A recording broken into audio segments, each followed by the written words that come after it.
Ito yung pagkakasunod-sunod ng mga kailangan nating antabayanan. So, March 13 is gonna be Who's the Boss? Yep, that one. It's directed by R.C. De Los Reyes, kasama ang nag-iisang Rufa May Quinto at Loren Marinas. Palakpakan naman natin. Okay. On March 20, streaming naman ang My Melody. There we go. Yep.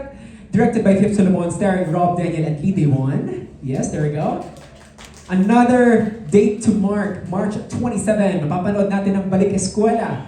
Directed by Ronnie S. Benait. Kasama sila Marco Gumabaw, Sarah Jo. And this is, for your information guys, based on the TikTok story of Book of Bad Ideas. Also, gusto natin i-acknowledge muna yung presence of Steve and Nix Magay of Book of Bad Ideas. Maraming salamat po for trusting on this beautiful masterpiece. Thank you for coming also today. At syempre, asan yung ating last April 4, Bahay Bahayan, directed by Joy Aquino with Claudine Barreto. Wow!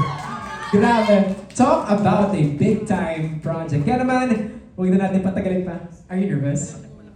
Yeah? Actually, sabi niya kanina nakakaba siya kasi first time niya na, oh my gosh, this is the first time na mag-isa siya sa stage. But you're with me, we got this. I know you're gonna nail this, Ash. Because this moment, alam mo, from winning hearts, di ba? As JJ, as we all know, in Ang Mutya ng Section E, the relatable, lovable character that have made audiences from all over the world fall in love with you, with your natural charm, to transforming into Luna in Minamahal, where we saw a deeper, braver, more emotionally raw side of her, mas mature, mas intense on the big screen. Nakita namin yung growth mo, number one. And just when we've thought we've already seen your range, ito na naman. Ito ka na naman, isusurprise mo na naman kaming lahat. You never fail to surprise all of us because in Ashton Anthology, 4 na bagong characters ang maipapakilala mo sa amin. Guys, palakpakan natin again, Ashton Anthology. I cannot emphasize it more. Pero before we continue guys, let's support Viva One. Let's watch Viva One Originals Ashton soon on Viva One. Subscribe na sa Viva One for only 99 pesos per month, 269 pesos for 3 months, 499 for 6 months, or 949 for 1 whole year. At mga kabibarkada, meron kaming special treatment para sa inyo for only 949 pesos a year. Maging premium subscriber ka na and enjoy the best seat in the house all year round. Ito na. Okay, guys, if you're gonna be posting this somewhere, meron tayong official hashtag to take note of. Hashtag Viva One Originals Ashton. Hashtag Ashton Alviga. Hashtag Viva One. Hashtag Studio Viva. Hashtag Bida ka dito. So, ayan, let us make this event trend. Before we begin, gusto ko na pasalamatan, of course, Viva Cafe for our beautiful venue today. And syempre, our sponsors, White Rose Papaya Soap, Dunkin Pasalubong ng Bayan. Maraming salamat po.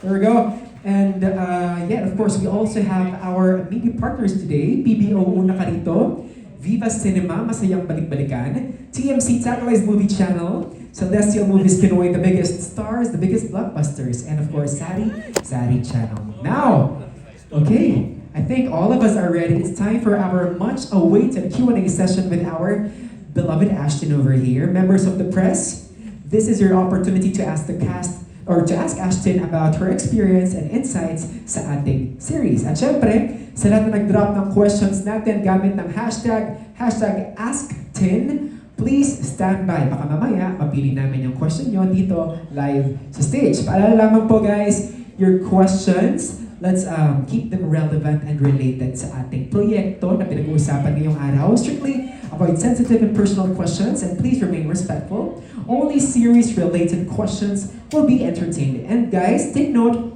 only 1 question po tayo per media person. Okay? Ash? Yes. Shall we? Yes. Shall we start?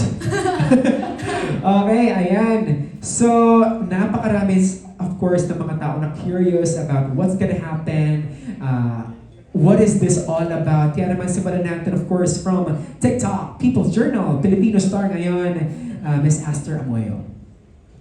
Hi, Astin! Hello po! Congratulations Thank you ngayon po. pa lang. Nainis lang ako ha, kasi one question. Isang question na dugtong-dugtong na lang.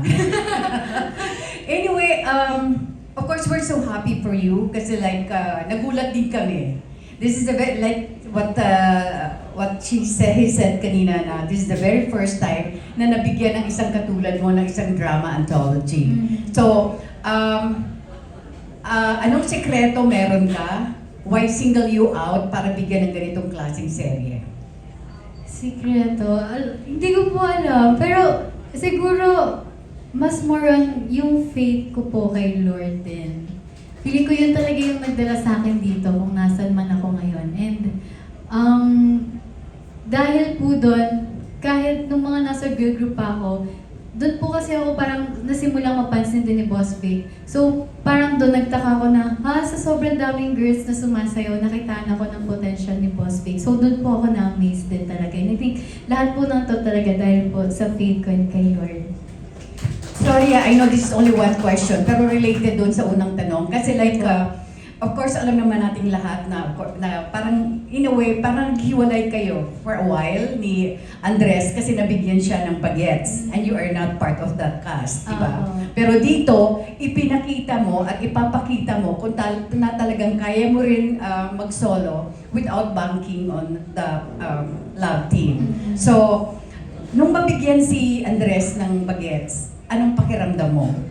Siyempre happy po ako kasi alam niyo po yun, alam ko bago sa kanya yun and parang marami siyang matututunan doon, discipline sa mga kasama niya sa work niya and may enhance din yung pagsayaw, yung pagkanta niya, yung pag-act niya and yung experience mismo na yun, malaking blessing na rin yun para sa kanya.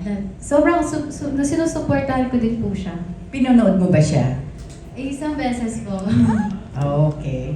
Anyway, congratulations ha. Thank you Thank po. you. Thank you, Miss Aster. Alam mo, totoo yun. Yung finale mo na faith, that's really you. Oo, no? Sa totoo sa talaga. bawat bagay, bawat proyekto. Kasi sa mundo talaga, walang sigurado eh. Kailangan kahit anong pinagdadaanan mo ngayon, malungkot man o masaya, kailangan kumapit ka lang. That's your superpower, your faith. I love that. Thank you so much, Ash. Up next, let's have a TikTok content creator, Sab Santos. Hello po. Hi, Sab. Hello. So, yung question ko is related dun sa anthology. Since these are short form series and you will be playing different characters every time how did you prepare to make sure that every character feels different from one another and of course to JJ din na talagang tumatak yung characters?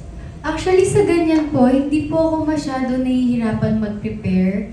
Kasi ako, binabase ko yung ia-act ko sa nababasa kong script mismo. Kasi malayo din malayo yung mga bitawan ng linya nila. Siguro, mas iniisip ko lang kung paano ko, yung pagbitaw ng mga lines, kung yung mga punto ng mga lines, para maiba dun sa previous na ginawa ko po.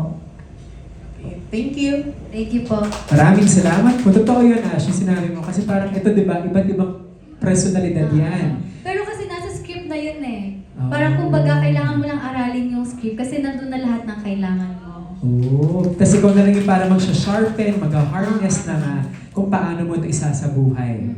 That's beautiful. Okay, let's have a question from a fan. Ito, sabi niya dito, it's about your career. #AskTin. Kung mabibigyan ka ng pagkakataon nang magkaroon pa ng isa pang pelikula, anong genre pa ang gusto mong subukan at sino yung mga gusto mong makasama sa movie na to? Pelikula.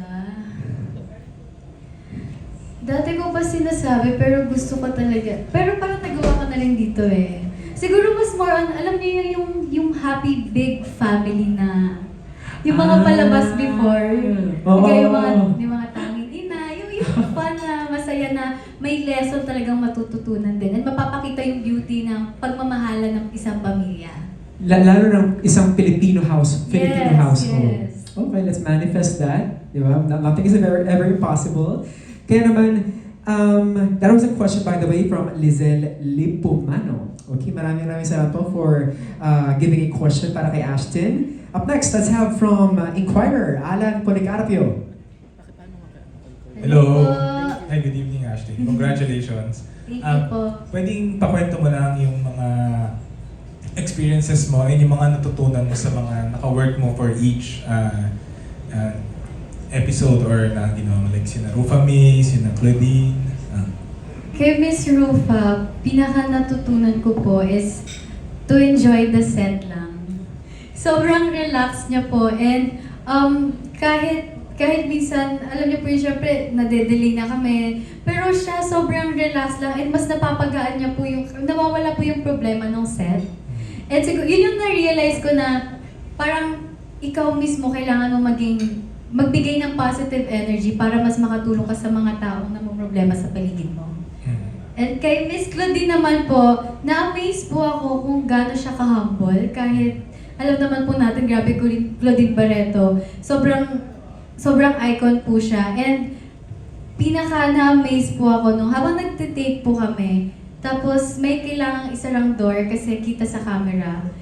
Tapos since kaya na niya gawin, siya po yung nag-volunteer na magsara na po mismo. So natuwa po ako dun sa simple act na yun na pinakita niya kung gaano pa rin siya ka-humble. And kumusta naman sina Lee Dewon, sina Robin? Si Lee Dewon, hindi kasi kayo masyadong nagkakausap ni Lee Dewon. Kasi Korean. Kasi. Pero siguro kay Lee Dewon,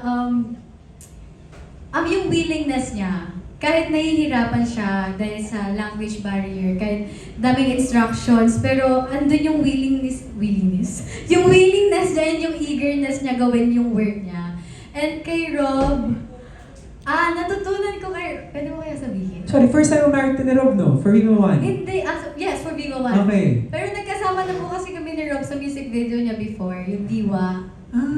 Doon po yung first namin magkasama. Ang natutunan ko po kay Rob, sa kanya po pala, yung mga songs niya po, based on, halimbawa, dahil, yung kanta niya na akala mo sobrang sakit, akala mo tungkol sa ibang tao, tungkol pala sa pusa niya, sa aso niya, na nawala.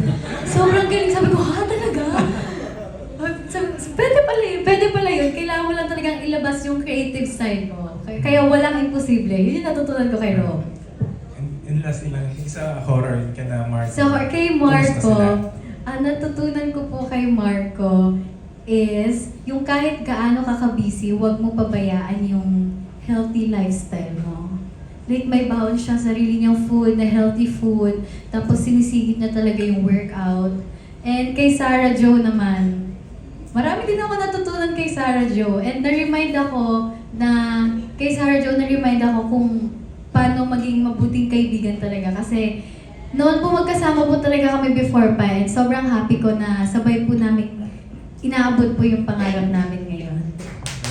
Thank you, congratulations. Maraming salamat po. Ang saya na iba't ibang lessons yung natutunan mo bawat tao nakakatrabaho, no? Saya na kayo makita yon.